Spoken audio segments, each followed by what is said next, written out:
दोस्तों, मुख्य चुनाव आयुक्त ज्ञानेश कुमार की मुश्किलें बढ़ चुकी हैं। एक तरफ खबर सामने आई है कि एसआईआर की आड़ में 10 लाख वोटरों के नाम कटेंगे, तो वहीं दूसरी तरफ चुनाव आयोग के दफ्तर को घेर लिया गया है। एसआईआर के खिलाफ आग भड़क चुकी है। बहुत बड़ी खबर सामने आई है कि ज्ञानेश कुमार के अधिकारी ही उनके खिलाफ चुनाव आयोग के दफ्तर को घेर लिया है।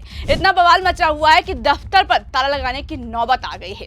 इसकी जड़ एसआईआर, जो ज्ञानेश कुमार के गले का फांस बन चुका है।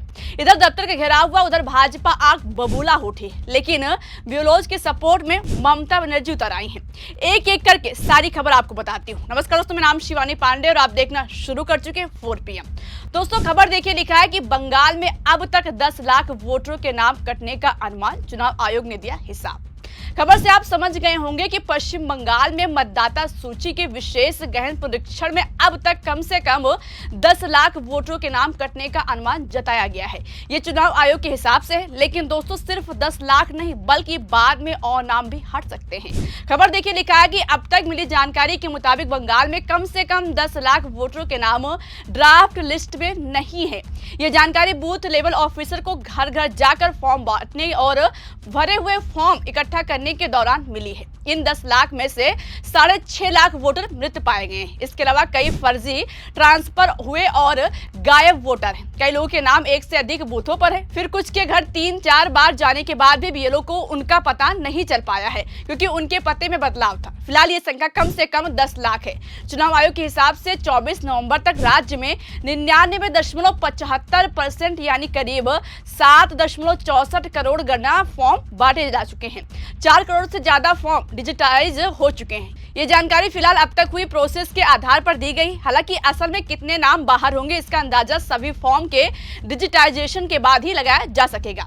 ड्राफ्ट सूची 9 दिसंबर को प्रकाशित की जाएगी। वहीं राज्य के chief election officer Manoj Agarwal ने कहा कि हमने मतदाताओं से अनुरोध किया है कि वो जल्द से जल्द गणना फॉर्म जमा कर दें। 4 दिसंबर आखिरी दिन है, उसमें कोई बदलाव नहीं किया गया है। यानी दोस्तों, बहुत बड़ा खेला करने की तैयारी है। इस खबर से सबसे पहला सवाल उठ रहा है कि चलो, अगर आपको एसआईआर करवाना था तो जल्दबाजी क्यों? सिर्फ 1 महीने का समय क्यों दिया गया? दोस्तों, इसी प्रेशर के चलते बीएलओ की मौत हो रही है। कोई दबाव की वजह से आत्महत्या कर ले रहा है, तो किसी की भारी दबाव की वजह से तबीयत खराब हो रही है। दिल्ली से ज्ञानेश कुमार ने फरमान जारी कर दिया। अब जब मौतें हो रही है तो उनकी आंखों पर पट्टी बंधी हुई है। इस पर मंथन करने के बजाय आयोग शांत बैठा हुआ है। यही वजह है कि अब उनके अधिकारी भड़क उठे हैं और चुनाव आयोग के दफ्तर को ही घेर लिया है। सोचिए, देश के इतिहास में ऐसा पहली बार हो रहा है जब चुनाव आयोग के अधिकारी ही उनके खिलाफ मोर्चा खोल चुके हैं। अभी तक आपने देखा था कि विपक्ष एसआईआर को लेकर विरोध कर रहा था, लेकिन अब चुनाव आयोग के अधिकारी ही मैदान में आ चुके हैं। तस्वीर आप खुद देखिए, कोलकाता की, वहां पर चुनाव आयोग के दफ्तर को घेर लिया गया है। दफ्तर के बाहर इतना हंगामा हुआ कि दफ्तर को लॉक करने की नौबत आ गई।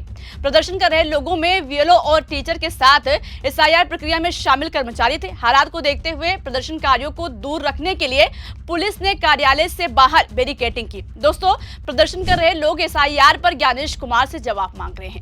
आप खुद ही सुनिए क्या बवाल मचा हुआ है और कैसे आयोग की बखिया उधेड़ी जा रही है। क्या करते हैं आप?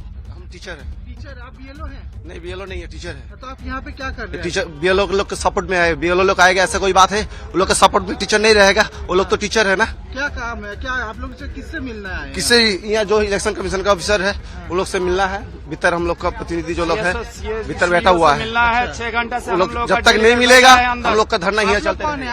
यही नहीं दोस्तों, कोलकाता में लोग इस मांग पर अड़ गए हैं कि जब तक ज्ञानेश कुमार सामने आकर जवाब नहीं देंगे तब तक प्रदर्शन रुकेगा नहीं। आग और भड़केगी। हम आपको सुनवाते हैं कैसे लोगों ने ज्ञानेश कुमार को धमकी दी है। नहीं, हम क्या बोले, सही समय नहीं है, समय सही नहीं है। 1 महीना में ही सही होता है। धर तक धमार फिरे।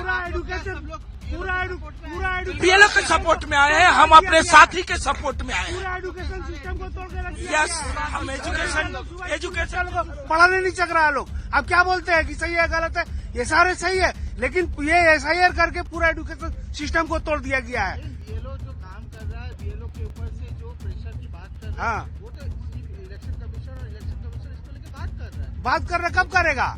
और कितना जान चाहिए इलेक्शन कमीशन को? और कितना जान चाहिए?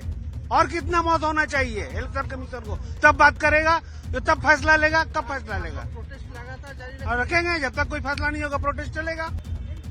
दोस्तों ये लोग चुनाव आयोग के दफ्तर जवाब मांगने पहुंचे थे। पहला, क्यों इतना प्रेशर बनाया जा रहा है कि मौतें हो रही हैं। बीएलओ को धमकी दी जा रही कि अगर टाइम पर काम नहीं हुआ तो नौकरी से निकाल दूंगा। मगर दोस्तों जवाब देने के बजाय दफ्तर के बाहर बैरिकेडिंग लगा दी गई और दफ्तर को लॉक कर दिया गया।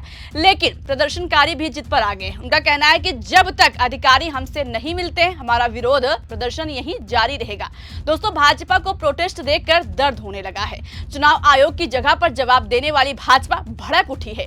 उत्तर कोलकाता से भाजपा जिला अध्यक्ष तमोघना घोष इन लोगों को गुंडा बता रहे हैं। ये लोग तृणमूल का गुंडा है और यहाँ पे गुंडामी करने के लिए आया है। आपको लगता है बीएलओ है? 4 बीएलओ है 84,000 में। और देखिए इन लोग का बर्ताव, देखिए हाव भाव देखिए। ये बीएलओ नहीं है, 4 बीएलओ है, तृणमूल का गुंडाई है। यहाँ पे सीईओ ऑफिस में रात को 12 बजे टेम्परिंग करने सब आए थे, हम लोगों ने आके रोक दिया है। मतलब बेशर्मी की हद है। दबाव की वजह से बीएलओ मर रहे हैं और अगर लोग उनके सपोर्ट में उतर रहे हैं तो उनको टीएमसी का गुंडा बताया जा रहा है। दोस्तों इनके अंदर इतनी हिम्मत नहीं है कि पूछ ले कि आखिर क्यों इतना दबाव बनाया जा रहा है कि बीएलओ अपनी जान देने को मजबूर हो चुके हैं। जबकि ममता बनर्जी बीएलओ के समर्थन में उन्होंने चुनाव आयोग से तुरंत हस्तक्षेप करने का आग्रह किया है। ममता बनर्जी एक नहीं 2 बार लेटर लिखकर ज्ञानेश कुमार से एसआईआर पर रोक लगाने की मांग भी कर चुकी हैं और अब एसआईआर के विरोध में बनगांव में ममता बनर्जी ने रैली की, 3 किलोमीटर तक मार्च निकाला और 2 टूक लहजे में कहा कि जब तक चुनाव आयोग इस पर जवाब नहीं देगा तब तक शांत से नहीं बैठूंगी। टीएमसी के सूत्रों का कहना है कि या तो एसआईआर बंद करवाया जाए या फिर इसकी समय सीमा बढ़ाई जाए। देखने वाली बात होगी कि क्या इतना विरोध होने के बाद जो लोग एसआईआर कर रहे हैं वही सड़क पर उतर आए हैं, जवाब मांगा जा रहा है, तो क्या ज्ञानेश कुमार इस पर सफाई देंगे और क्या समय सीमा बढ़ाई जाएगी? फिलहाल अभी के लिए इस खबर में इतना है। इस पूरी खबर को लेकर आप क्या सोचते हैं? आपकी जो भी राय हो अपनी राय कमेंट बॉक्स में हमें जरूर बताइएगा। वीडियो पसंद आई हो तो लाइक और शेयर करना मत भूलिएगा। मेरा नाम शिवानी पांडे और आप देख रहे हैं 4 PM। नमस्कार।